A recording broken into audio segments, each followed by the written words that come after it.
Olá, iglesia, buenos dias, Deus bendiga su dia. Estamos falando sobre Juan capítulo 18 e hoje vamos falar sobre Jesus é traicionado e preso. Vamos orar?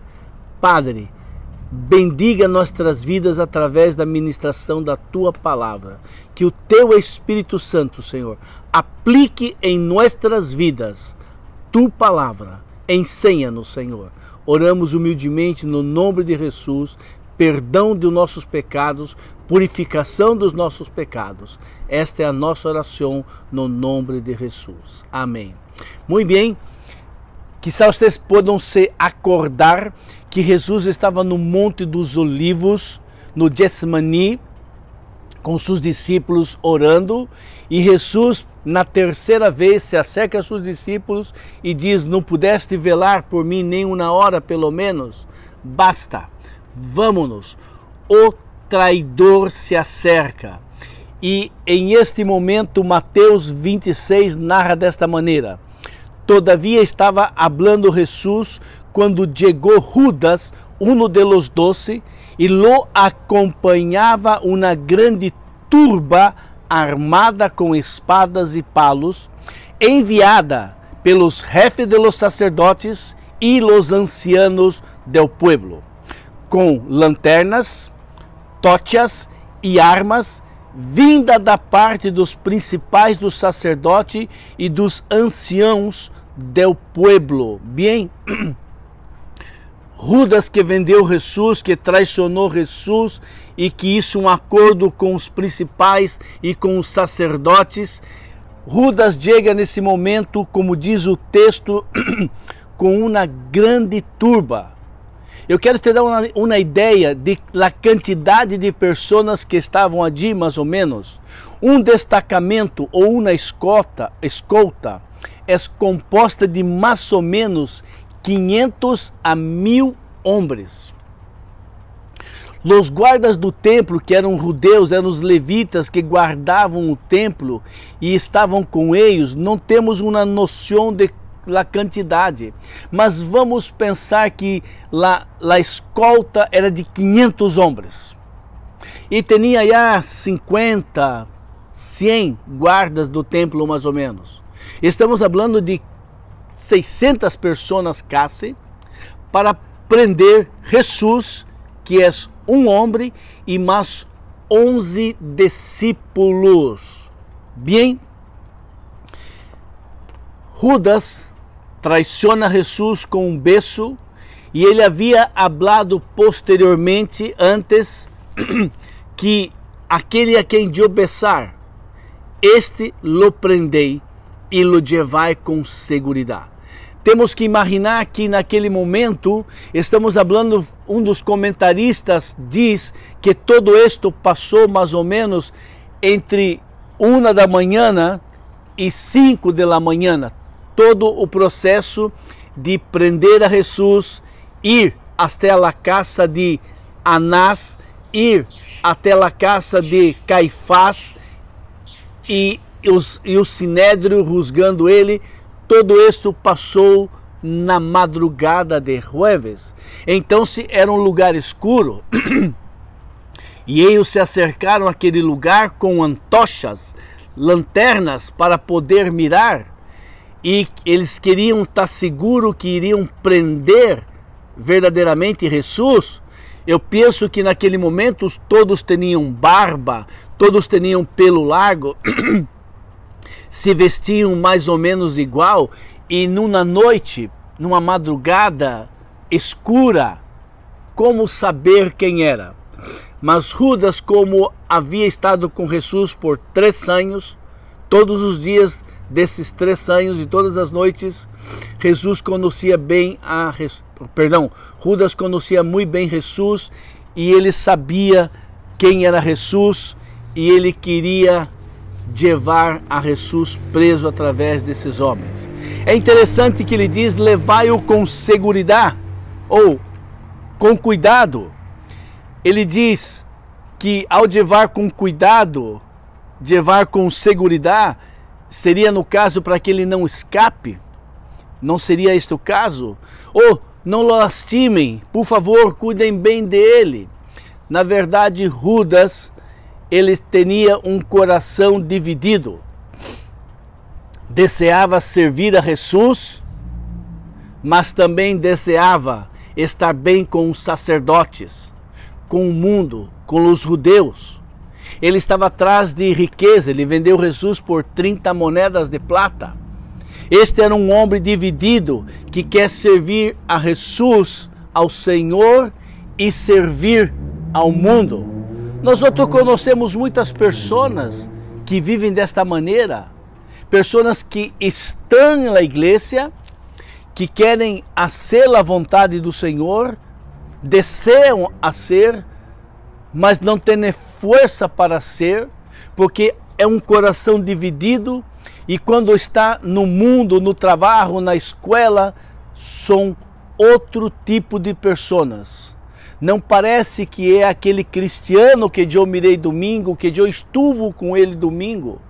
Há muitas pessoas de coração dividido. O problema é que eu posso não saber, e eu não sei quem é a pessoa que está com o coração dividido.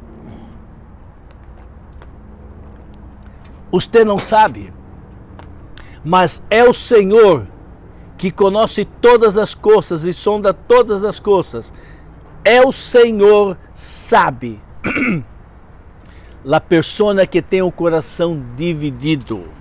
Bem, a palavra de Deus nos habla que é impossível servir a dois senhores, ou há de agradar a um e desagradar a outro. É impossível. Jesus falou sobre isto.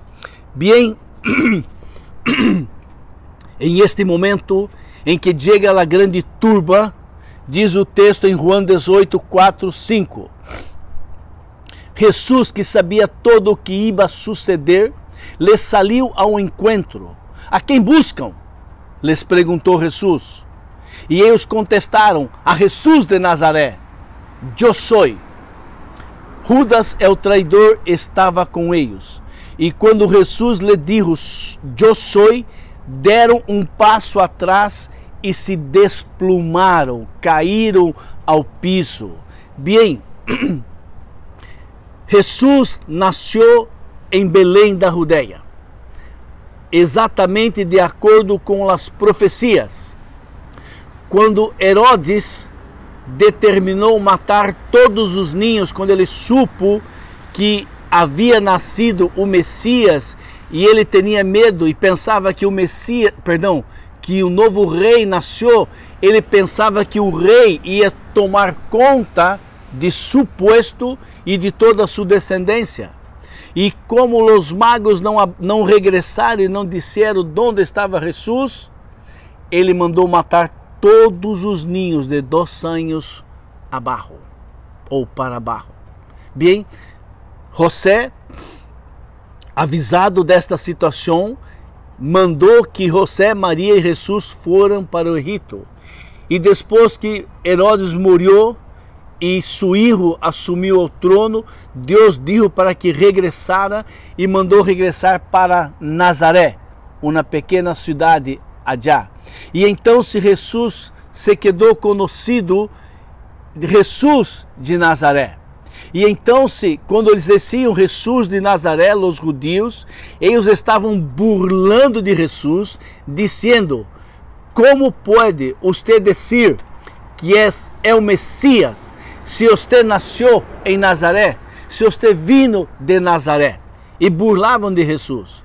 Mas estes homens que conheciam a Escritura e sabiam que o Messias vendria da cidade de Belém, que nasceria em Belém, penso eu que nenhum de eles foi examinar, buscar onde realmente nasceu esse Jesus. Nasceu em Nazaré ou onde ele nasceu?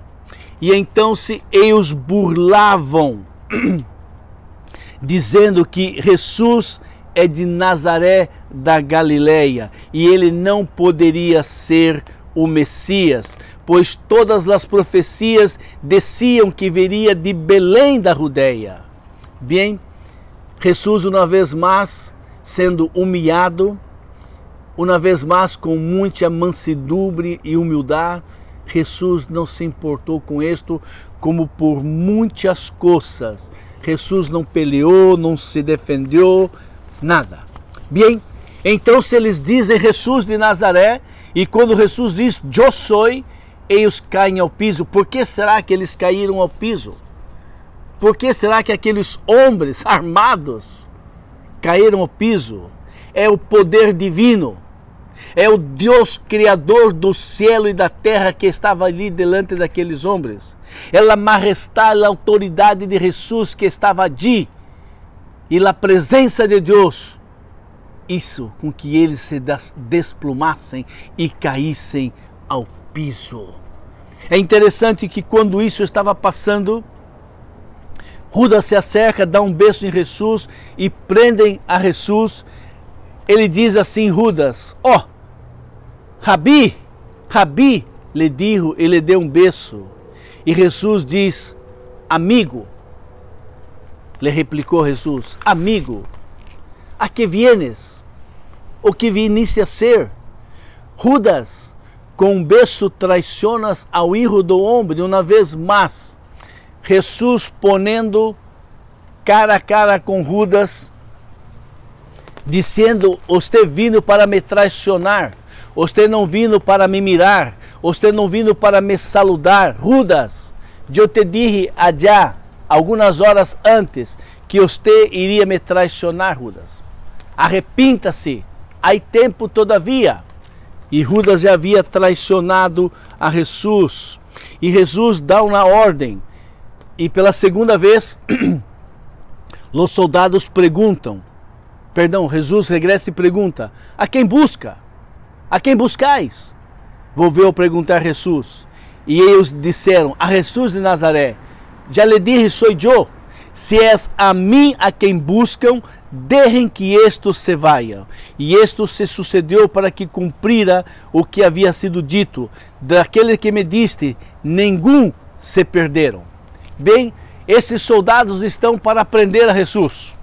Esses soldados estão ali para prender aquele a quem os sacerdotes, os ancianos e o Sanedrim mandou que prendesse.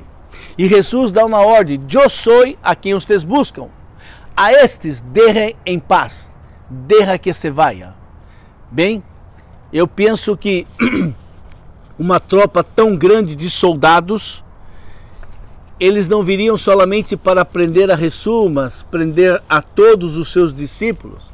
E temos que nos acordar que neste momento em que passou isto, os discípulos, Lucas diz que os discípulos perguntaram a Jesus, Jesus, sacamos a espada agora? E Jesus diz, não, guarda a sua espada. Mas nem esperaram que Jesus hablara, Pedro correu na espada e cortou a orelha de um dos guardas do templo, que se chama Malco. Aquela tropa de elite, aqueles 500, 600 homens que estavam ali, ao perceber que um sacou a espada, irmãos, e outros estavam armados, era natural que estes soldados, que estes guardas prendessem a todos. Mas Jesus deu uma ordem, eu sou, devem-se a mim, mas a esses deixa-los que se vayam. É uma ordem, não foi uma petição. Não foi, por favor, devem a mim, deixe estes. Não. Jesus, ele deu uma ordem.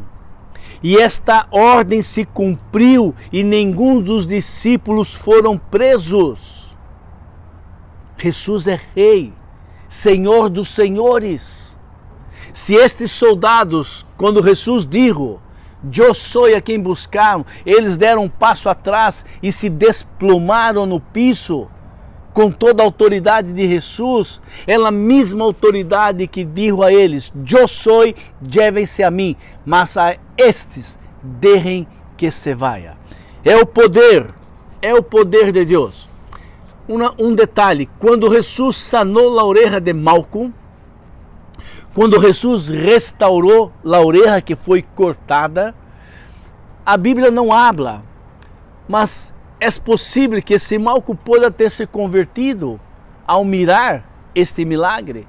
É possível que outros que miraram o ocorrido pudessem ter se convertido e crido que Jesus verdadeiramente era o Messias através daquele milagre que ele hizo.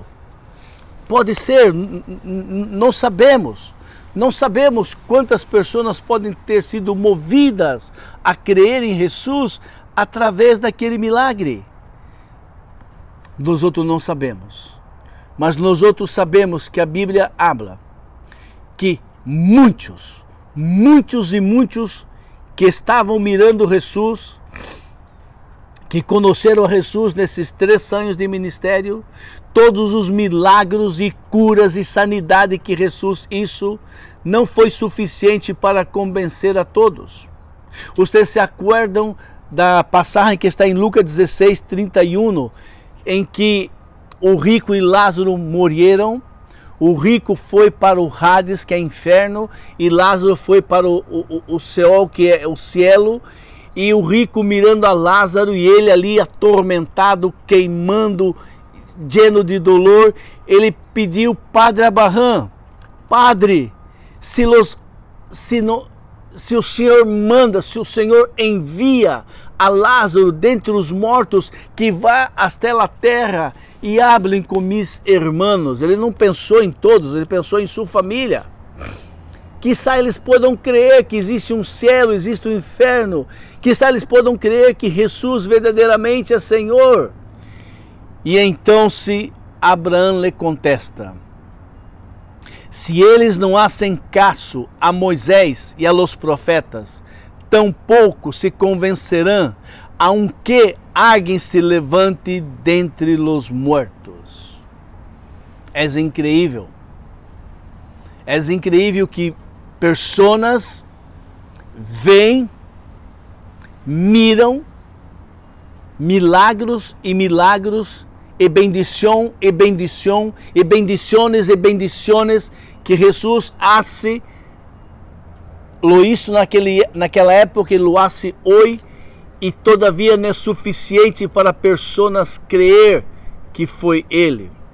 Nós temos mirado muitas pessoas que se acercaram a Kendall Brazilian Church, que se acercaram ao Good Samaritan em situações miseráveis, precárias, enfermidades, sem solução, e Deus los sanou. E estas pessoas simplesmente desapareceram da igreja, desapareceram do Good Samaritan, receberam a bendição que tanto necessitava para a sua vida. Correram a bendição e deixaram aquele que bendijo. Me entendem? Nós como igreja oramos e clamamos ao Senhor misericórdia. E o Senhor bondadoso olhou, escutou nossas orações e bendijo, e sanou, e curou aquela pessoa. E a pessoa, ao receber aquele milagre, não regressou mais. Que tristeza tão grande. Pessoas que não logram mirar que existe um Deus bondadoso, poderoso, que bendijo, que atuou, que escutou. E as pessoas simplesmente recebem uma bendição e deixam a bendição maior, que é Jesus. Abandonam a bendição maior, que é cielo, vida eterna com Deus. Bem, é interessante que neste momento em que Pedro saca da espada e corta a orelha de Malco, Jesus diz assim: guarda a tua espada, lhe dijo, porque os que com hierro matam, com hierro morrem. Ou seja, aqueles que utilizam a espada para matar, pela espada vão morrer. Jesus diz: acaso não hei de beber o trago amargo que o Padre me dá a beber? Interessante. nós outros estudamos domingo passado, Jesus por 3 vezes pediu ao Padre que não permitisse que ele tomasse aquele trago amargo, que não permitisse que ele passasse por tanto dolor e tanto sofrimento. E Jesus disse aos seus discípulos: orai, vigiai, para que não entre e não caigam em tentação. Jesus passou um período turbulento de sua vida, como nunca antes havia passado. E ele clamou a Deus Padre: Padre, dá-me de sua graça. Padre, fortaleça minha vida. E um dos evangelhos cita que um anjo vindo do céu para confortar a Jesus. E agora, em este momento, Jesus diz: acaso não hei de beber o trago amargo que o Padre me há de beber? Bem, Jesus está falando desta maneira, convicto, forte, decidido, compreendendo completamente todas as coisas, não que ele não havia compreendido antes, ele sempre compreendeu, mas ao dizer que eu estou listo para tomar esse trago amargo que o Padre me dá a beber, nós outros podemos entender e afirmar categoricamente que já algumas horas antes, em luta, em clamor, em ruego de Jesus ao Padre, Deus contestou sua oração. Deus fortaleceu a Jesus. Deus deu de sua graça para que Jesus pudesse chegar até o final. Bem, com isto, Jesus está nos ensinando que muitas vezes, quando passamos por tribulação, quando dá a impressão que o mundo desabou e caiu sobre nós outros, quando estamos passando por momentos difíceis na vida, Jesus está nos ensinando que devemos separar um tempo para orar e clamar a Deus Padre: dá-me de tu graça para passar por este momento, para lograr, Senhor, passar do outro lado, Senhor, para que Deus lhe dê graça, ou seja, poder dele, para você, para mim, para nós outros, para suportar este momento de tribulação, seja qual seja a situação. E o Senhor, que é bondadoso, que ama a você, ama a mim, ama nós outros, Ele sim dá a nós outros consuelo, força e poder para passar por essa situação. Ainda que a resposta não vino, ainda que a porta não se abriu, ainda que a cura e a sanidade não chegou, Deus opera um milagre em nossas vidas, que é dar para nós outros poder dele para suportar esse momento e saber que ele está cuidando de nós outros. Muito bem. Jesus, em Mateus, todavia, diz assim: crees que não puedo acudir a mi Padre? E a um instante pondria à minha disposição mais de 12 batalhões de ángeles. Uau! 12 batalhões de ángeles à disposição de Jesus, se ele clamara: Deus, socorre-me. Aí aqui 600 homens, 1000 homens tentando me lastimar. Manda na legião, manda 12 legiões de ángeles para que me socorra e destrua todos estes. É o que Jesus está dizendo, que ele poderia clamar ao Senhor e o Senhor mandar. Jesus está dizendo aos seus discípulos, dizendo a nós outros, que ele é o Criador de todas as coisas. Um só ángel seria suficiente para destruir toda aquela bando de soldados e soldadelas e guardas. somente ángel era o suficiente. E nós outros já miramos isto em la palavra, em 2 Reis 19:35. E então naquela mesma noite, saiu o ángel do Senhor e heriu no arraial dos assírios 185.000 homens. E quando se despertaram pela manhã, miraram que estes 185.000 inimigos não passavam de cadáveres, corpos mortos. Jesus está dizendo aos seus discípulos, a nós outros: eu sou o Todo-Poderoso, todo está em minhas manos. Bem, Jesus, em esse momento, ele diz em Lucas 22, 52, 53. Luego dijo a los jefes de los sacerdotes, a los oficiales do templo e a los ancianos que haviam venido a llevárselo: ¿por qué han venido ustedes com espadas e com palos como se eu fuera um bandido? Se todos os dias eu he estado com ustedes no templo e não trataram de arrestar-me, pero esta es la hora de ustedes, la hora del poder de las tinieblas. Uau! Que Jesus está falando acá? Jesus está falando que em este momento, este é o momento de las tinieblas. Este é o momento em que Satanás e seus demônios, que convenceram os sacerdotes e os ancianos, é o Sanedrim, que Jesus era malo, era um bandido e tinha que ser morto, destruído. Em esse momento, esses homens que por um curto espaço de tempo, de horas, pensavam que tinha todo o poder e toda a autoridade.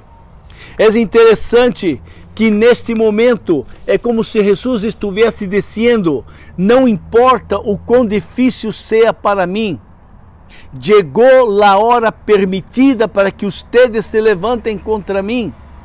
Agora é o poder de las tinieblas. Satanás é o governador de las tinieblas e deste mundo é permitido a ser o pior que lhe deseja contra mim.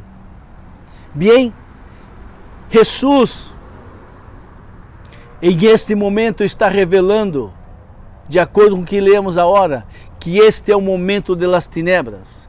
A partir daquele momento em que Jesus estava sendo preso e levado a ser juzgado injustamente em uma madrugada. Vocês já escutaram na história do mundo que um juiz levantou pela madrugada para juzgar a alguém? Não é assim. Mas isto foi hecho como tramóia, como uma trampa, pensada pelos sacerdotes, pensada pelos escribas, pensada pelos fariseus, de uma maneira injusta, porque este era o momento das tinieblas. Jesus está dizendo que a partir daquele momento, o inferno e todo o seu poder cairia sobre Jesus. A partir daquele momento, todos os pecados do homem estariam sobre Jesus. A partir daquele momento em que todo isso estava passando, a comunhão com Deus Padre se havia cortado, porque todo o pecado do mundo estava caindo sobre Jesus. É em esse momento a hora das tinieblas. E nós outros leemos e nós outros nos damos conta que a partir daquele momento em que Judas traicionou Jesus com um beijo, impensou todo o sofrimento de nosso Senhor Jesucristo. Esta é a hora de Satanás e do poder das trevas. Agora se inicia o tempo em que Cristo seria entregue nas mãos de homens impíos e demônios. E eles, por um breve momento, por breve hora, pareciam que estavam triunfando sobre Jesus. Mas eles não sabiam que umas horas depois, o Rei dos Reis, Senhor dos Senhores, Jesus todo glorioso iria reinar e destruir Satanás e seus demônios, destruir o poder do pecado sobre a vida do homem. Jesus reina. Bem, de a hora em delante, o inferno estava suelto. E todos os poderes do inferno caíram sobre Jesus com suas flechas envenenadas e dardos de fogo, representado pelas seguintes coisas que passaram: traição de Judas, aprisionamento de Jesus, sofrimento delante de Anás, Caifás e o Sanedrim. Os 11 discípulos huyeram. Pedro nega Jesus. Pilatos, Herodes, humilha a Jesus. É torturado pelos soldados romanos. Uma multidão de judeus gritando: crucifica-o, crucifica-o. E Jesus finalmente muere. Cristo suportou todo isto. Cristo suportou todo o sofrimento para livrar ao ser humano, para livrar a você, livrar a mim do poder das tinieblas, do presente mundo malo, das maldições da lei e da ira eterna de Deus sobre o pecador, sobre o pecado. Por esta razão, Jesus suportou tudo, porque Ele ama a mim e a você que está nos ouvindo. Jesus morreu por causa dos seus pecados, de seus pecados, por causa de meus pecados. E se você todavia que está escutando essa mensagem, se você todavia que está ouvindo essa mensagem, e você não ha entregado sua vida a Jesus, este é o momento. Mira o sofrimento, mira o dolor que Jesus passou para te salvar. Salvar da condenação do pecado. Haverá um juízo final. E se você em esta vida não reconhece que é pecador, está perdido, não há solução para a tua vida, e você não corre para Jesus e não pede perdão por seus pecados, o sacrifício de Jesus não serviu para você. E, infelizmente, desafortunadamente, ao morir, você não estará no céu. Ao morir, você estará no inferno, que é o lugar que não foi criado para o homem, foi criado para Satanás e seus demônios, e para todos aqueles que negaram e não aceitaram Jesus. Pida ao Senhor nesse momento que Ele abra seu coração, que Ele abra seu entendimento, para que você possa entender e compreender tudo o que foi predicado nesse momento. E você, meu irmão querido, você que é frequentador de igreja, mas todavia não se decidiu completamente, está como Judas, um pé na igreja e um pé no mundo. Pida perdão a Deus, para que Ele te bendiga e você possa realmente ter a Jesus como Senhor e Salvador de sua vida. Não mais um coração dividido, querendo as bendições de Deus e os prazeres do mundo. Pida ao Senhor que te dê a ti poder de Ele para te ajudar. E a você, querido irmão, que tem sido servo do Senhor, caminhando com lutas, dificuldades e pedindo a Ele graça, poder e misericórdia para seguir persistindo nesse caminho, não desanime. Siga, continue pedindo a Padre, pedindo a Jesus, poder de Ele, graça para sustener sua vida e minha vida, até o dia que Deus nos chame ou que Ele venga. Amém?